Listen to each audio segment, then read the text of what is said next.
મોહવા કાશી ધરા ધરિયા જાય હિલો રાજા લેવા માટે લડથલિયા અમલિયા કરે કિલો લો રાજની માલબાદને કીધું રાજન ભૂંગસ્યાને તો તેડી આવ્યા પણ એ મંદુલા દરવાજે ઊભો રહી ગયો છે ને એને એવું કીધું છે કે હવે તારા રાકવારને કહી દે હામિયા કરવા તૈયાર થઈ જાય બાપ કે તો રાકવાડ મારતા ઘોડે પોતાનું લાવ લશ્કર લઈ અને મંદુલા દરવાજે આવીને કીધું કે હવે ભૂંગસ્યા તું સાંભળી લે આજ જો તું મને જુનાણાના ધણીને એમ કહેતો હોય કે હામિયા કરવા તૈયાર થઈ જાય તો હવે તું સાંભળી લે હવે તો મારે જોવું છે તારી ખોડિયાર કેવી લોટકી છે બાપ અને બે તાવડા મુદ્દા છે બે તાવડાની માલપા પેલું ફાડા મારે છે પેલા તો આની માલપા ધૂમકો મારે પછી મારા જુનાણાની માલપા પગ મૂકી દે બાપ અને એટલી વાત આ ઘુંઘસિયાના કાને પડીને ત્યાં તો આંખની માલપાથી બોર બોર જેવડા આહુડા પડવા મીંડા માતાજીને ધા નાખી હે મારી ખાખરાના ઝૂડવાળી ખોડિયાર એ મારી મેદા ઢોકરાણાની લડે રમનારી ખોડિયાર જોજે મારી આ તાવડાની માલપા કદા મારો હાથ વિયો જાય તો મારું સાંભળું ફાટી જાય અને તેદી કેડી અવાજે ખોડિયાર કાનપરનો પાથર મૂકી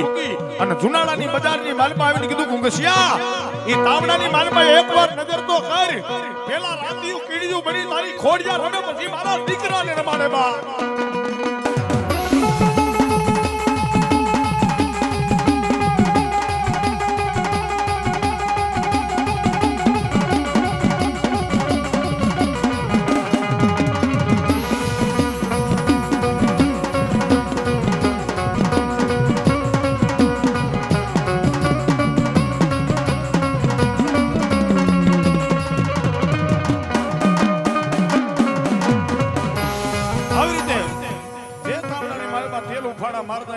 જેવો ઘુંઘસિયો ધૂમકો મારે એટલે ઉફડતા તેલને માં ખોડિયારે ઠાઠા પાડ્યા ભાઈઓ બે તાવડાની માલપાથી નાવણ કરીને 11 વર્ષનું પહુડું જ્યાં બહાર નીકળ્યું ને ત્યાં તો ગઢ જુનાણાનો ધણી રાખવાડ પગે પીડ્યો ભાઈઓ જેમ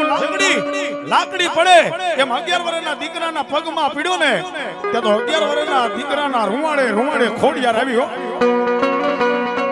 અને જુનાગઢની બજારની માલપા નવ હોરઠ અને નવ પરજુના મહારાજ રાકવાડને પાટું મારીને એટલું કીધું કે રાકવાડ તું આખો વિયો તા પેલા તો મારી હુમદે પરમારને લાવવા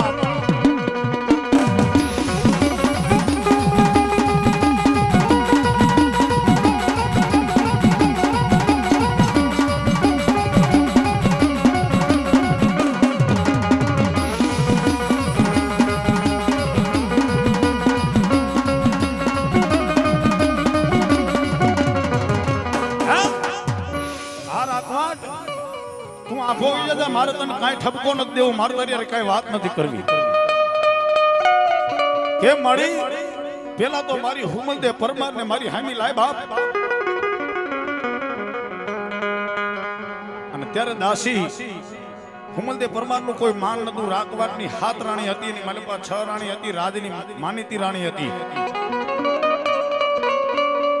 અને હુમલદે પરમાર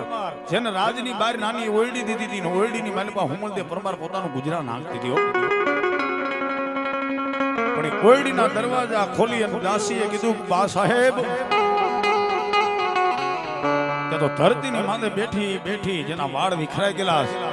જેના પૈણીનું ભાન નથી જેના ફાટલ તૂટલ લુગડા છે અને પોતાના નખથી એમ કહેવાય ધરતી ખોતરતી હતી ઈ હુમલદે પરમારના કાનની માલપા દાસીના અવાજ આવ્યા બા સાહેબ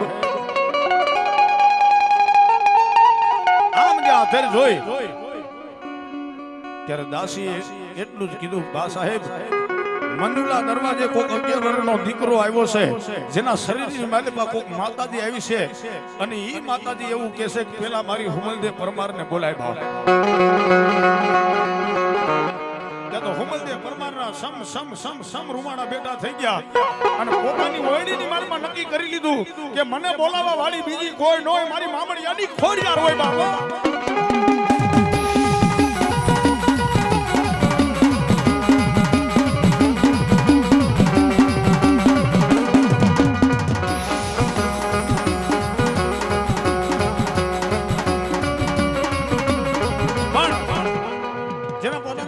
ભાન નહીં શરીરનું જેને ભાન નહીં ફાટલ તૂટલ લુગડા માથે ધોરા વાળ વાટું વણાઈ ગયેલા વાળ નહીં પગમાં પગરખા અને દોડતા દોડતા મંજુલા દરવાજે આવી 11 વર્ષના દીકરાના પગ પકડ્યા ભાઈઓ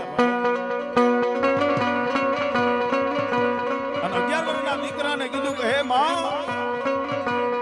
આ 11 વર્ષના પહોળાના શરીરની માલમાં કોણ છે એ મને ખબર છે આની માલમાં મારી ખોડિયાર સિવાય બીજું કોઈ ન હોય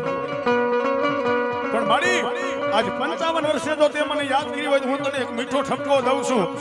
કે 55 વર્ષ મારે પાસ આ ભીંડી વરણી પાપણું બની ગઈ પાંદરિયું પણ અજય તને કહું છું બુઢાપણમાં દઈ દે દીકરો મારો ખોડો ખુલાવજે ખોડિયારો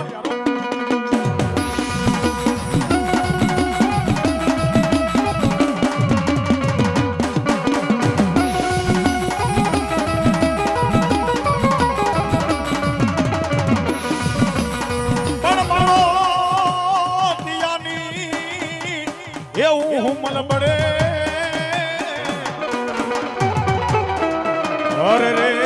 મારી ઠાઠડીએ કોઈ દીઠેરી ના પણ દઈ દે એક ગઢ જુનાનો હે મારી વાર સદા હવે તો મારો ખોડો ખોલાવી દે ખોડિયા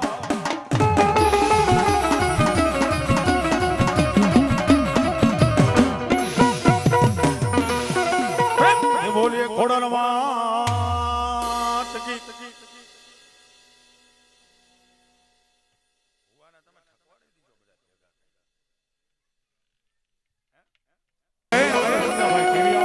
મારા એ સિરે સિરો બડી કારણ શું માથે વાળી દેવ ખોડિયાર છું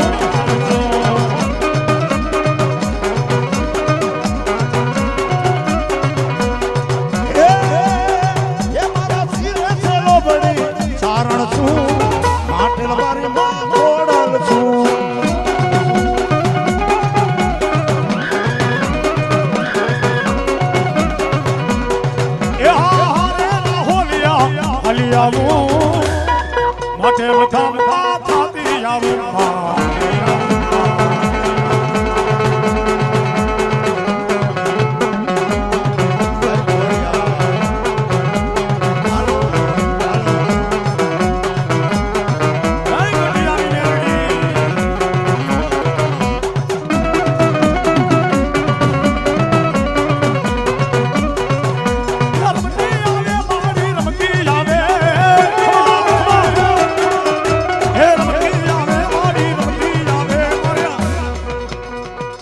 એ તરગડિયા ગામમાં રમતી જાવે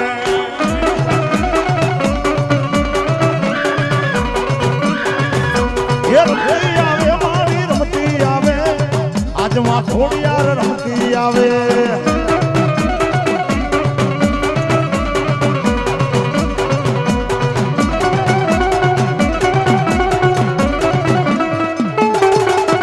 જય જય જય ખોડિયાર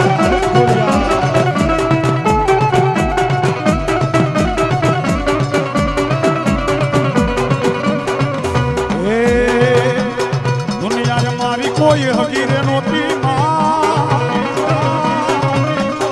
અમારી ડૂબડી દશારે હતી કોઈ નું હતું તે દાડે ખોડા હતી રે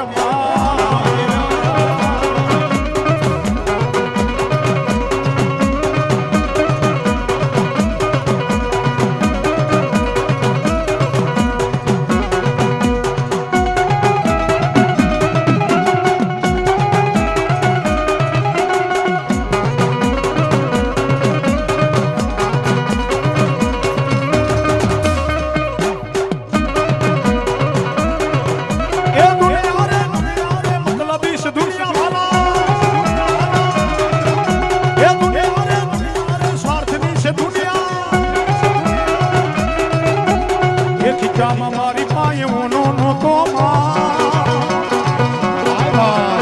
એ ઘરમાં ખાવા જાર ઘણો રે નહોતો એ કોઈ નું હતું તે લાડે ખોડા ન જારી રે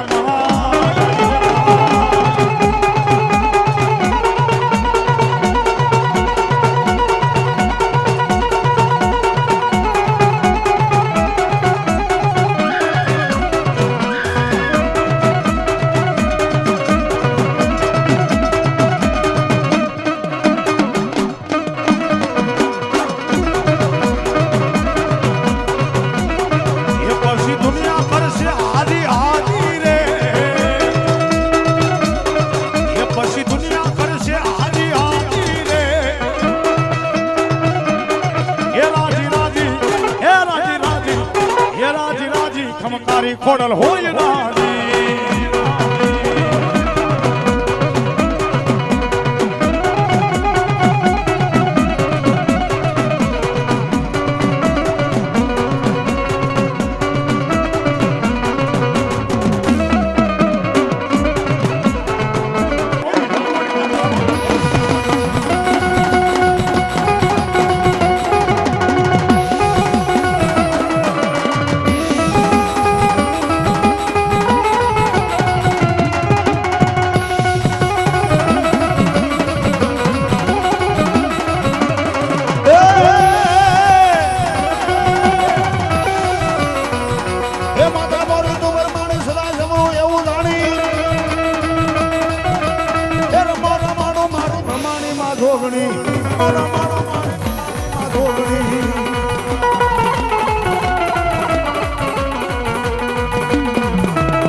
મારી ભૂરા દેવળ તારા જતી ફાડલે